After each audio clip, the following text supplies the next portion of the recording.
In 2015, I was 19 and working for the summer at a Bible camp for inner city kids. I'm going to leave out the city name, but just know that obviously crime occurs frequently in big cities, and this one was no different. I had been assured that this neighborhood, however, was in the process of being gentrified, and that they had even just opened up a hipster coffee shop and dog park right down the street.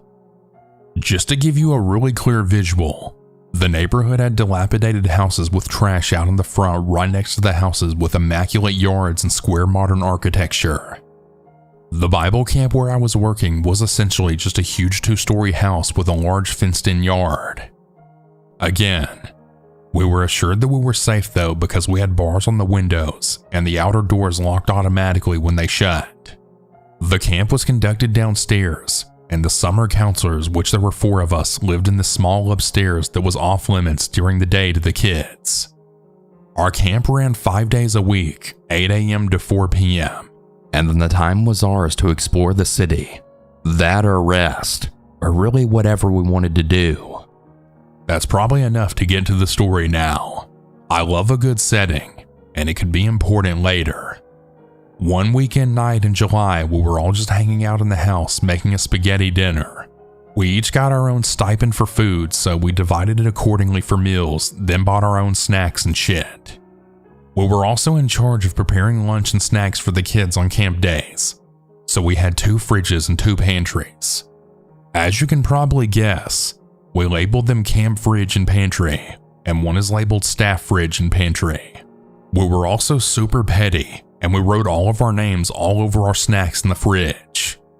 My best friend worked at the camp with me. We'll call her Chris, and it was our turn to cook that night. So I went to the staff fridge to grab the ground beef. I immediately noticed that my case of Go-Gurts is gone. They were my go-to snack, and I bought like 3 cases a week. I had just opened my last box like an hour before to have one, and I left it right in front of the ground beef. It sounds crazy, but I knew I did. I closed the fridge door and head to the dining room, Chris closely behind me, and then yell at everyone else. "Alright, who stole all my Go-Gurt?"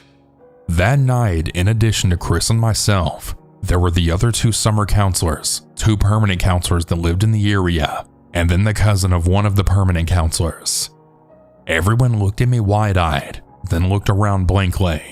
I figured it was the cousin because I had never met her before, so I just sucked it up and said, "Whatever. Just if it has the name on it, please don't eat it."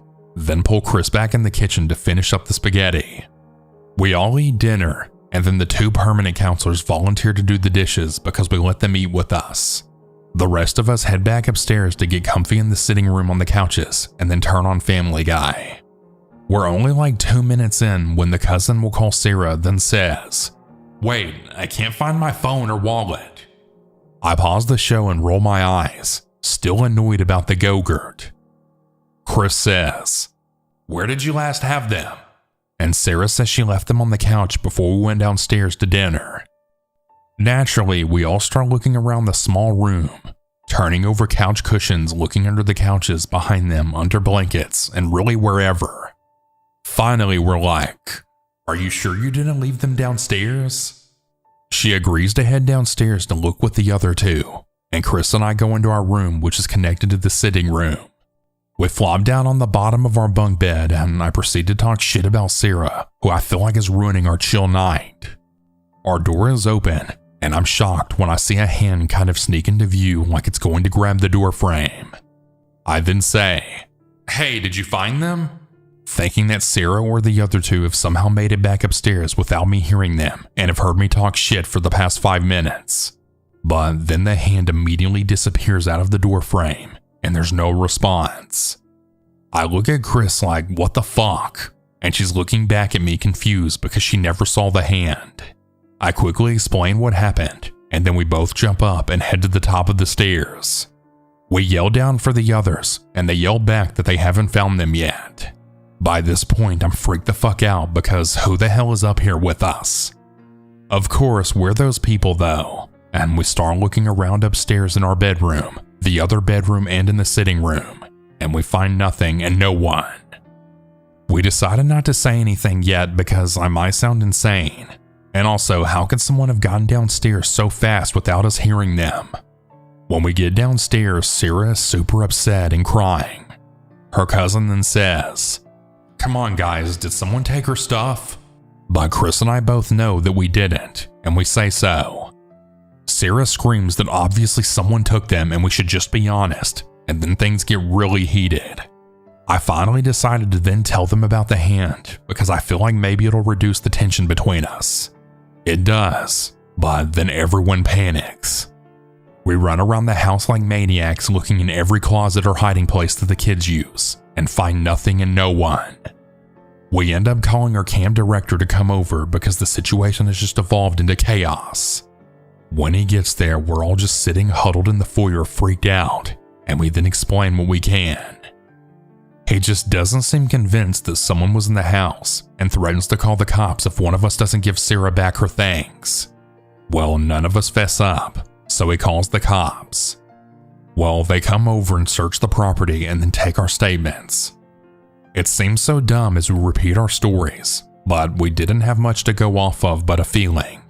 They do write up a report for stolen property, and that makes Sarah feel better at least. With the house now secure, everyone leaves except for us 4 summer counselors who live there. We all spend the night in the same room with the door barricaded, reassuring ourselves that we're being stupid and the phone and wallet will actually turn up somewhere random and we'll just laugh about it. Fast forward a few days. We've all now relaxed a bit. We still haven't found Sarah's things like we expected, but nothing else weird has happened. And we've been occupied with the kids and the job in general. The kids have all gone home at this point, and it's now just the 4 of us again at the house. We finish cleaning up the outside and lock the gate, and then head in the dining room door. We're all hungry and want snacks. Chris gets to the kitchen first and then says, "Someone left the kitchen door open again." I mean, it's kinda weird, but kids go in and out that door all day, so of all the doors to be open, this is the least weird. She shuts it, and then I notice the staff fridge door is also cracked open. Then who knows what possessed me, but I go, "Oh no y'all, he's back." We all then laugh because we just think this is ridiculous. Chris grabs a broom, holds it as a weapon, and then says, "Let's get 'em, girls." She starts to throw open the pantry door, screaming, "Where the fuck are you, motherfucker? And we know you're in here. Show yourself." I'm following behind her laughing, but I start to inexplicably feel uneasy and nervous. She continues her charade into the next room, throwing open 2 more closet doors. Then she moves into the front room and opens that closet door. She starts another confident rant. "We know you're here." When she stops mid-sentence and screams so loudly, skin on my neck prickles. Then she throws the broom in the closet and sprints out the front door, leaving it open. My heart is now pounding so fucking hard at this point, but I'm thinking she's just messing with us. So I turn around and go the other way into the foyer and out the front door. I see her booking it down the street towards the coffee shop, and I'm just like, okay, what is she doing?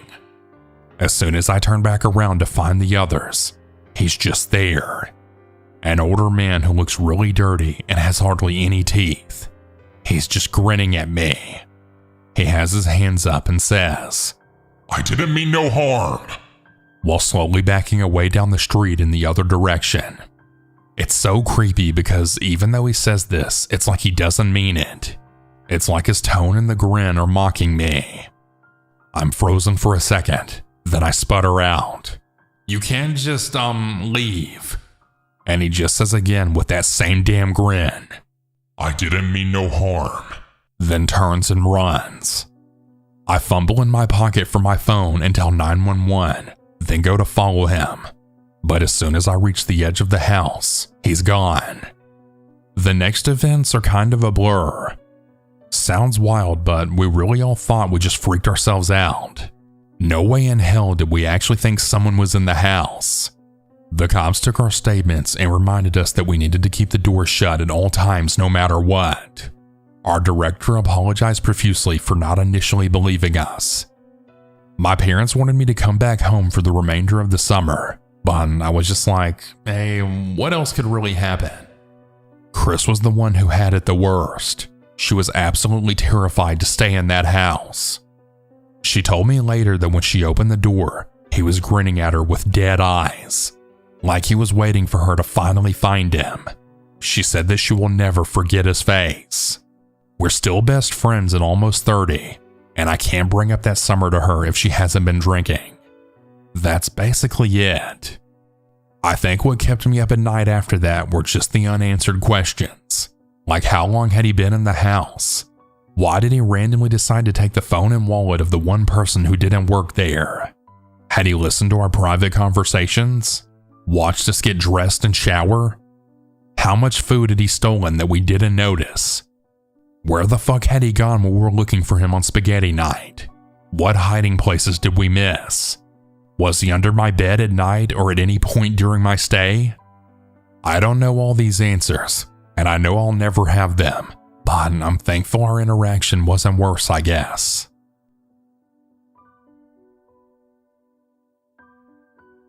I'm feeling really scared right now, and I could use some advice. This is a bit of a long story, so bear with me. A few months ago, this guy started showing up at my favorite coffee shop. At first, he seemed nice enough. We had a few casual conversations, but it was clear he was interested in more than just being friends. He asked me out a couple of times, and each time I politely declined. I even mentioned that I have a girlfriend, hoping he'd get the hint. My girlfriend and I have been together for 3 years, and we're really happy. I thought he would respect that. But instead, things took a turn for the worse. After I rejected him for the 3rd time, I had started noticing him everywhere. At first, I thought it was just a coincidence. Maybe we just liked the same places. But then it got weird. He'd be at the grocery store when I was shopping, at the park when my girlfriend and I were taking a walk, and even outside my apartment building. I tried to brush it off as paranoia. A few weeks ago, my girlfriend and I were at the park. It was a beautiful day and we were just enjoying each other's company. I saw the same guy in the distance and my heart sank. I tried to ignore him. That night, I got a message on Instagram from an obviously fake account. It was a video of us at the park with a message that said something creepy like, "Cute couple. Shame one of you is with the wrong person." We were both freaked out. I reported the account and blocked it, but videos kept coming. Different accounts, different angles. Since then, I've stopped going out as much, and when I do, I always feel like I'm being watched. My girlfriend tries to be strong for the both of us, but I can tell she's scared too. We've talked about moving or calling the police, but we're both unsure. Has anyone else dealt with something like this? How did you handle it? Any advice on what we should do next? I just want to feel safe again.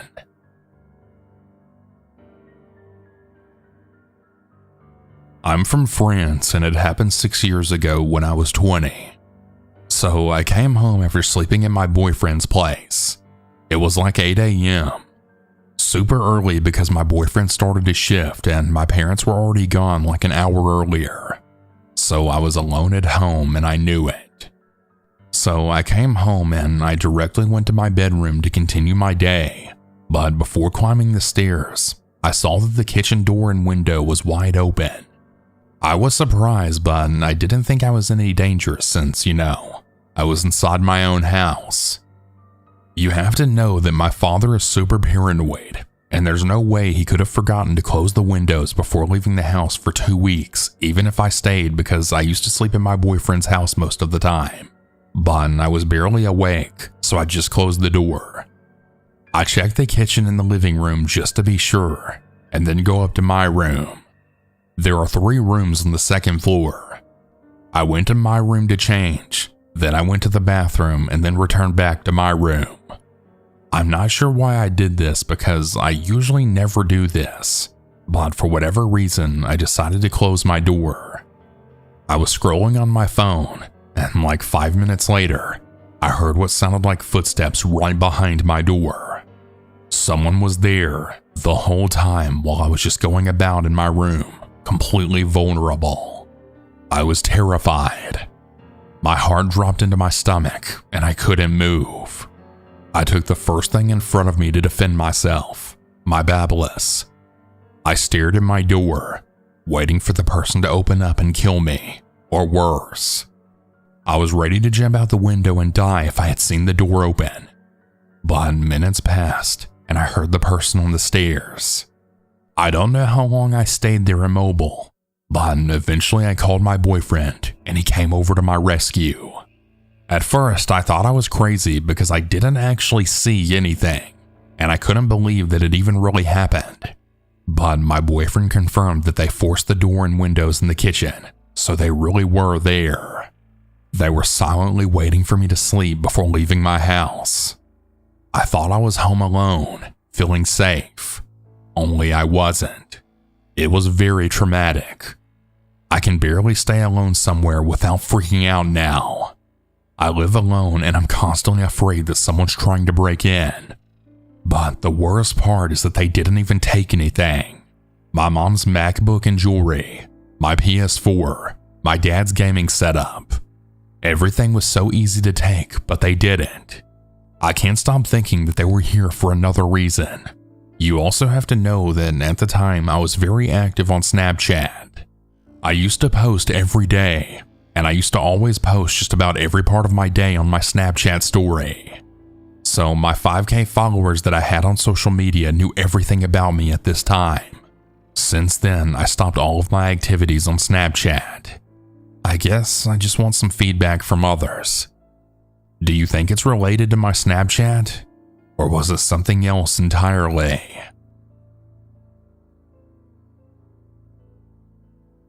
In early March of 2013, my husband and I were driving back from a marriage retreat that had been held at the Hyatt Regency in Lake Tahoe. Spring approached slowly, so snow still blanketed the Sierra Nevadas, and we dressed in coats and boots when we ventured outside of our hotel during the retreat. Still, with the snow thawing out slowly, we enjoyed viewing the occasional greenish foliage peeking out from the thick layer of snow among the tree lines, as well as the towering embankments of the Sierras. It made for the perfect landscape pictures, the kind you may find on desk calendars or stock photos sold online. We had enjoyed the marriage retreat and relished in the experience of staying at a 5-star hotel, and now we were given the privilege to drive through the most breathtaking parts of the Sierras. A final treat as we headed home and back to the work week. So we had to take pictures, or rather my husband had to. Not that I don't enjoy a photo or two. I do, but he always insists on a picture of us and a picture of me, and I'm not photogenic. Always when we traveled, he would stop the car, get out to take photos, and then subject us to ugly photos of ourselves that we'd probably end up deleting from our phone later on anyway. Fortunately, we would get the occasional gold nugget of a photo, and that's what he was striving for on our trip down the mountain on that day. So I obliged, allowing him to relish in his photo taking of the landscape of him and me, even though I was pretty sure I looked atrocious. There were several vista points and turnoffs along the Highway 80 for picture taking. We just had to be cautious when pulling off the highway since the road twisted around cliffs and embankments. And even though the weather conditions didn't require snow chains this particular weekend, we knew the roads could still be dangerous and slippery. Some of these vista points were just off the side of the highway, but these vista points could appear quickly when we drove around a bend, and we didn't want a chance sliding across the road in an attempt to stop. Other vista points required us to actually exit the highway and drive a short distance away, and these were more plausible for my husband's photo escapades. We took one such exit on our descent through the mountains. The exit took us on a short road that dipped under the highway and over to a clearing with a field bristling with bushes devoid of foliage, but with the Sierra Mountains in the background, creating a striking contrast of snow-covered mountains against the beautiful blue sky. We could still see the highway to our left, a good 500 yards away, but if we angled our phones away from the highway, we could still capture the beauty of nature in all its glory. Better yet, elements of spring revealed itself with slightly warmer temperatures, so we could take photos without multiple layers of clothing. So we pulled the car to the shoulder, got out of the car, and walked down a slight embankment to get a better photo. I took a photo of my husband and him of me. As we walked back up the embankment toward our car, we had heard a loud noise of a car's motor in the distance. I turned and saw a dark-colored Porsche zoom down the highway rather quickly considering the twisting road, then pull off the exit we had just taken, tear down the road right in front of us, then stop behind our car on the shoulder. It was almost as if the driver was in a hurry. To what, I didn't know, but I figured that the driver had stopped quickly to enjoy the scenery as we did. Maybe snap a photo for himself before rushing to his next rendezvous. Instead, the driver got out of his car and asked us if he could take our picture. What struck me about this younger dude was his appearance. From a distance, he looked homeless, eccentric, like one of those guys living on beaches dressed in worn-out clothes with holes in their pants. He sported a grunge-like look with brownish shaggy hair, the beginnings of a beard displaying itself in patches around his face, and a plaid shirt.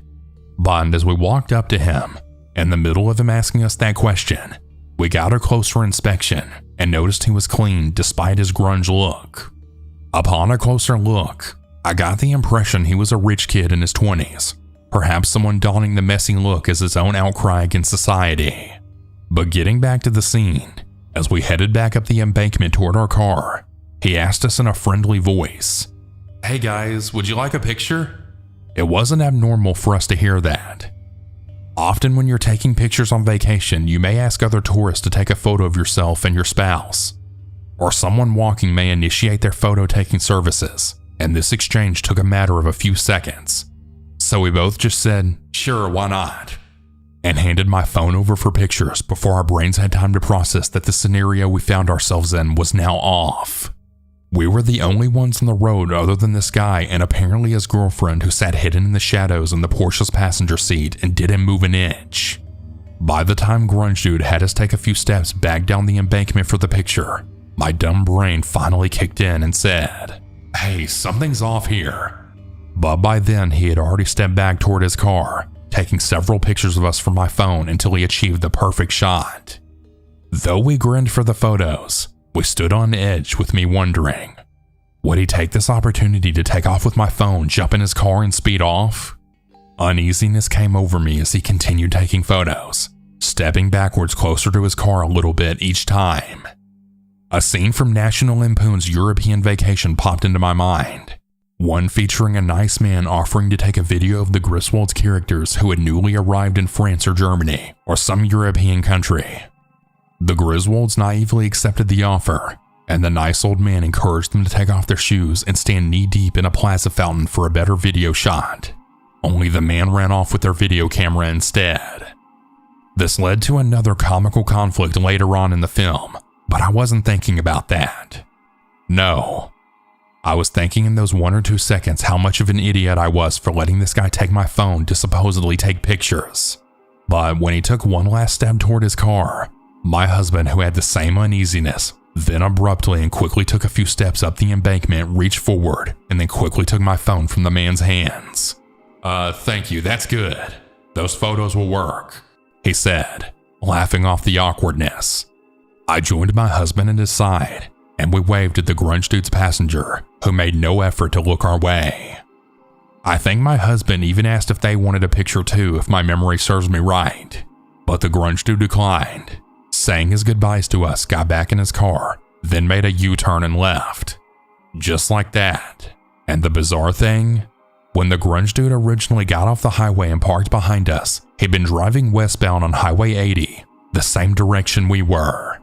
But now as we watched his car tear up the road from us and jump back onto Highway 80, only to head eastbound back toward Lake Tahoe, with the same robust speed as when he had made his appearance. Why had he done this only to turn around? What was his point of taking our photos and then returning from where he'd come from? What was he planning with us? And what had deterred him from going through with it? Was he on drugs? And why hadn't his female companion said anything? And why did he come and leave with such urgency, sporting his car's motor and taking off so quickly? We noted how bizarre this was, but at least the uneasiness had waned, and now I had my phone safely with me. We got back in our car and continued westbound on the highway, Still not sure what to make of this, but we just pushed that out of our mind as we continued to drive down that mountain, maneuvering the twisting, bending roads and admiring the nature around us. But about 20 or so minutes later, the uneasiness returned when we came upon a car accident just around the bend. An upside-down SUV had crashed into the steep cliff to our right. Transit authority and state trooper vehicles tended to the driver while making sure we passed through safely. The incident is unrelated, but something about this and our encounter with the strange grunge dude made us uneasy, tainting the atmosphere, and this unsettling feeling lingered even as we and the other vehicles passed the accident scene slowly. I don't remember if I saw the driver or an ambulance, but I knew the accident was bad if the vehicle had overturned. The unsettling feeling remained with us during the rest of our 3-hour trip back home, but nothing else came of it. So in the end, it was anticlimactic. Still, the encounter with the grunge dude still stuck with us. My husband later said that he had a flashing thought that the guy may pull out a gun on us. I wondered if he was a thief, and maybe for whatever reason decided to not take our phone or valuables. Or a later thought that came was this: what if he wasn't there for malicious reasons, but perhaps a divine intervention? It wasn't that long after this encounter that we happened to stumble on that car accident. Had his picture taking delayed us enough to avoid getting caught in the accident and flipping over ourselves? Or maybe that's my imagination gone wild. Still, the bizarre encounter always remains. I'm a 22-year-old female. I'm about to graduate college with a degree in criminal justice, so all of my classes are based on my degree. Most of them are about learning about government U.S. court systems and the fundamentals of them, criminology, police systems, so on and so forth. But the coolest part of it all is the electives we have at my university for my degree. We have around 7 to 8 different elective criminal justice classes we can take for advanced credits. I've taken sex crimes, which was one of the most interesting and disturbing classes I've taken, and I could write an entire post about one particular story. But my favorite elective class I've taken is my Homeland Security class with Dr. B. Name change for privacy. Dr. B is the type of guy you look at and go, "You were a cop?" Not in a bad way, of course, but with his skinny stature, way of speaking, and thick glasses, it's hard to picture. Dr. B took a liking to me since I was the only girl in that class, let alone the only one who would engage in conversation in class. So one day before finals, I asked him what his most interesting story from being a cop was. Here's the story he told a room of guys and a very interested 20-something kid. It was around mid to late 80s. Dr. B was on patrol with his partner Sam. At the time, he was fresh out of the academy, so you have to have a seasoned officer with you for a certain period of time. Sam had been in for about 15 years, I'd say, so Dr. B was assigned with him. They were patrolling a pretty nice neighborhood when they pulled up to a stop sign and saw a white man in his mid-30s speed walking on the sidewalk. His clothes weren't that of a homeless man, but not the type you'd see in that neck of the woods. Flip-flops, basketball shorts, and a big t-shirt.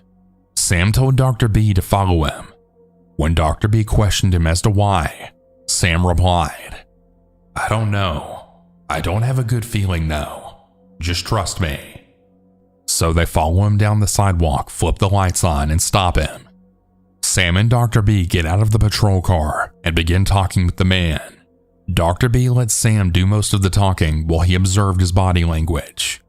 Fidgety but not suspicious, restless almost, but with a calm voice and demeanor.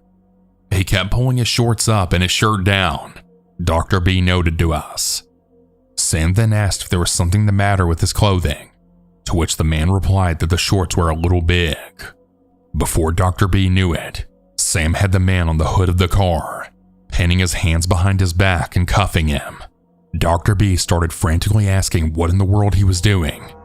When Sam hiked the guy's shirt up, a Glock was in the waistband of the shorts, as well as a bag of what appeared to be cocaine in one of the shorts' pockets.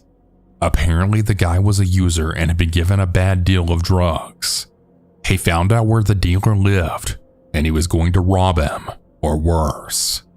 When Dr. B asked Sam how he knew, Sam just said, "I got a bad feeling and just went with my gut." And wouldn't you know, the third time he pulled his shorts up, the gun pressed against the t-shirt. Dr. B said that he never doubted Sam's intuition ever again.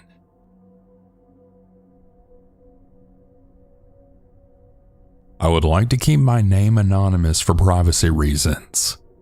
This happened to me 2 years ago in the beginning of March of 2022. I work the PM shift all the way until the late shift at my job, and I usually get off around 1:30 to 2 a.m. So when I go back driving home, I would usually take a tunnel, which was the quickest way to my house. One night I was casually just driving back home from work, and I took a tunnel that I always take when going home. And from a distance, I saw a car up ahead with their hazard lights on. I assumed this person just stopped because they were probably doing something or having some difficulties with their vehicle, like a flat tire or something. But as I got closer, a hooded man stepped out of the vehicle and then pointed a gun directly at me. I thought quickly and put my car in reverse, and then started reversing the hell out of there as quickly as I could. Kind of like that scene in Too Fast, Too Furious where Brian was driving in the freeway backwards. As I kept reversing quickly, I lost control of my vehicle and crashed the right back side of it on the wall in the tunnel. Luckily for me, my car was still able to keep going, so I put my car back in drive and turned back to where I came from, taking another route back home. Obviously, I was terrified, and I just kept telling myself, "What the fuck?" over and over again on the way back home because of what I had just experienced. Once I got home, I bursted into my room scared and then questioning myself about what the hell just happened. I called the cops telling them about the incident, but unfortunately everything happened so fast that I really couldn't give a good description of the vehicle or how the guy looked due to him wearing a hoodie. I really couldn't believe that happened to me, and I had so many questions about it, like, was that guy looking to rob me? I'm pretty sure he was, because if he really wanted to kill me, he could have easily done so by just simply pulling the trigger once the gun was pointed at me. Or maybe he thought that by simply pointing the gun at me, I was going to be too scared to do anything, so he was going to just walk up to my car and take my phone and wallet.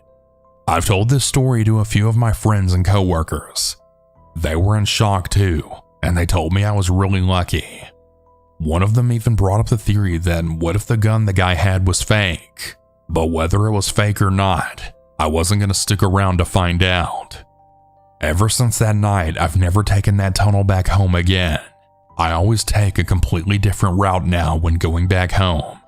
I hope that nobody else fell victim to whatever he was planning on doing to me. I didn't hear about anything that happened in that tunnel for the rest of the week, so I assumed that the guy either fled or was possibly caught by a cop.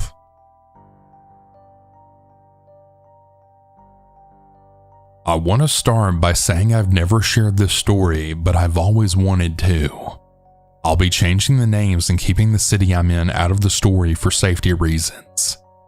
So when I was 7, my oldest sister, who we'll call Lily, started dating a guy she met at a club. We knew nothing about him other than he was from Mexico and he was visiting his cousin here in the US. He was very charming.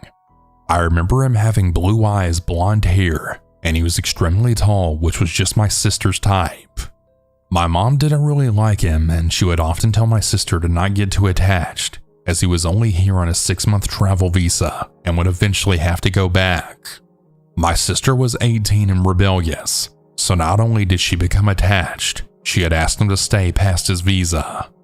We live in a sanctuary city, so he agreed to stay.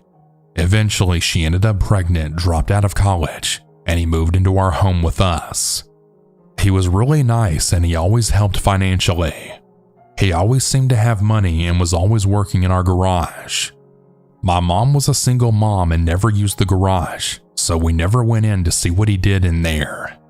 Well, eventually he rented out a house a few blocks away from ours, and we were kind of shocked that he had the money for it, because our neighborhood wasn't the cheapest in the city, but it was one of the safest. My mom was happy that they were close, but was also questioning where he got the money for this home. Time passed and it was a Saturday night in the evening, and my sister was pounding on our door with her son. She was also pregnant with her second child. She was flustered and she had dirt all over her arms and clothes. My mama then asked her where her husband was, and that's when she told us that he had been selling drugs for a cartel. Apparently he wasn't giving them the full profit of what he was making, and they found out, so they gave him a week to come up with the money, but he didn't. My sister was feeding her son in his nursery when she heard them break in and begin to beat on her husband. She had her keys and diaper bag in her son's nursery, so she opened up a window and jumped out and then ran to my mom's house with her baby. My mom wanted to call the police, but my sister begged her not to. We also found out that her husband would beat and cheat on her multiple times. We begged her to leave him, and she didn't want to. They ended up moving homes, and the abuse only got worse, as did the cheating. We were really worried for her as she just had her second child, and she had postpartum depression. She also told us that he no longer worked for the cartel, and we didn't believe her, but we knew that we couldn't help her. Some time passed, and eventually my sister told us that they were moving to Mexico. We were in shock. My mom begged her not to go, and I cried to her multiple times, but her mind was made up. We were worried that the abuse would only get worse over there, and that he would continue working for the cartels. We found out that he was using drugs through their entire relationship, and it really worried us so much. The day it came for them to leave, and she took a flight to Mexico with her 2 kids, while he drove to Mexico to do one last job for the cartel. At the time, we had no idea that this was happening, but the day before his drive, he did ask to grab the tools that he had left in our garage, and my mom let him. He took 2 huge duffel bags and left. Well, 2 days later, around 2 a.m., a bunch of masked men came to our home and banged on every window. They were shaking our doors and screaming for us to open up. Immediately, my mom and brother called the cops, but they weren't much help. Our neighbor across the street saw everything happen, and he came out with his rifle and then shot it in the air. He also called the cops as well, but I guess 2 calls was enough to get them to come faster, but not fast enough. I remember shaking after seeing multiple men also had their own guns. Finally, we heard sirens, and all of the men left in their own trucks and sped off. We called my sister to tell her about what happened, and she instantly broke down, telling us that her husband had been storing drugs in our garage as well as money. My mom was extremely pissed off about this, and we started packing our bags to go stay with family. We went from family to family, but it didn't matter because they always found us. For months we were stalked. My sister's husband was nowhere to be found.